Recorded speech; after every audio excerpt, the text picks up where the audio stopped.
Começou hoje em Antigua e Barbuda a quarta Conferência Internacional sobre os Pequenos Estados Insulares em Desenvolvimento. O evento reúne líderes para avaliar a capacidade dos CIDs em alcançar a Agenda 2030 para o Desenvolvimento Sustentável e debater um novo programa de ação para os CIDs. Cabo Verde está representado no evento por uma delegação governamental chefiada pelo Primeiro-Ministro e tem expectativas elevadas com o alargamento do mecanismo de reconversão da dívida em investimentos climáticos a parceiros multilaterais e a operacionalização do Fundo de Danos e Perdas para mitigar os efeitos adversos das mudanças climáticas. Os pequenos estados insulares em desenvolvimento encontram-se no meio de múltiplas crises. As alterações climáticas, as repercussões económicas e sociais da Covid-19 e uma crise da dívida. A pandemia teve um enorme impacto em todos os países insulares, especialmente nos que dependem do turismo. Os confinamentos globais deixaram grandes buracos nos cofres e atrasaram gravemente os esforços de investimentos nos Objetivos de Desenvolvimento Sustentável. Entretanto, a ação climática é cada vez mais urgente, uma vez que as catástrofes relacionadas com o clima duplicaram em 2 décadas, sendo que os países insulares são os mais vulneráveis e os menos responsáveis. Em Antigua e Barbuda, a comunidade internacional vai analisar o progresso do desenvolvimento sustentável dos CIDs e propor uma nova década de parceria e soluções para impulsionar o seu caminho para uma prosperidade resiliente. Os participantes, incluindo Cabo Verde, discutirão objetivos concretos e mensuráveis para apoiar os CIDs na realização dos seus objetivos de desenvolvimento sustentável nos próximos 10 anos, no contexto das alterações climáticas. Há questões que estão sobre a mesa, que advêm da COP27, depois passou para a COP28. Um deles tem a ver com o fundo para fazer face a situações de perdas e danos. Nós estamos a falar de CIDs de países que estão nas Caraíbas, estão no Pacífico. Muitos desses países são muito expostos a fenómenos como furacões, inundações. No nosso caso, o fenómeno é mais de secas severas. Também quando chove muito e torrencialmente temos inundações, temos também erupções vulcânicas. Quer dizer, nós temos situações diferenciadas, mas para a procura de uma mesma solução. Em situações de catástrofes naturais, estes países têm um nível de poupança interna relativamente pequena. Não conseguem, de per si, fazerem face à recuperação por causa desses estragos.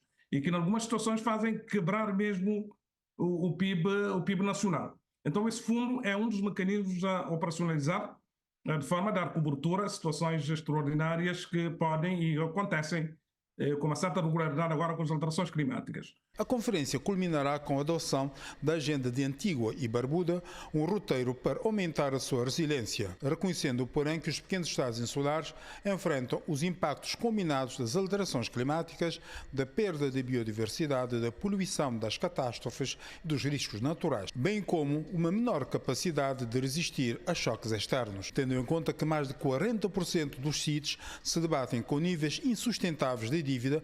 Todas as opções, tais como a remissão única da dívida, o reforço da ajuda pública ao desenvolvimento, os empréstimos a longo prazo em condições favoráveis, as subvenções ou a conversão da dívida em investimento climático, como Portugal fez com Cabo Verde, devem ser utilizadas para aliviar a pressão financeira sobre os CIDs.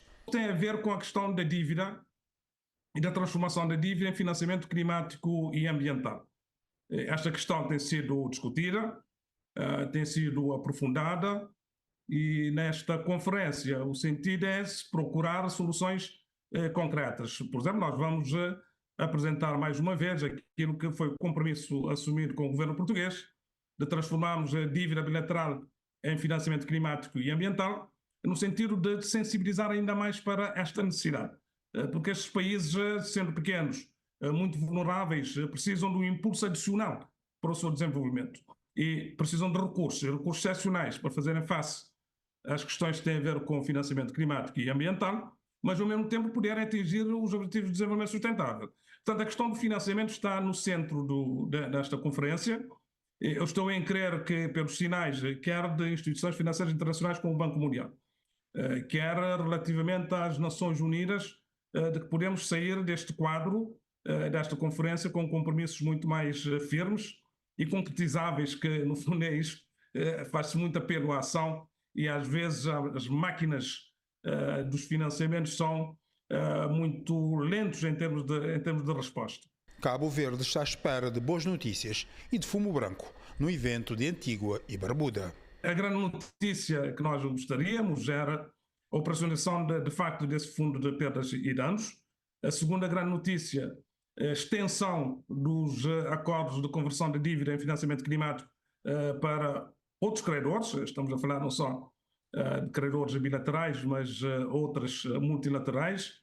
E a terceira, podermos acomodar e realizar em Cabo Verde a próxima conferência. É de 10 em 10 anos, mas se nos posicionarmos agora, podemos ter alta probabilidade de organizar a próxima conferência.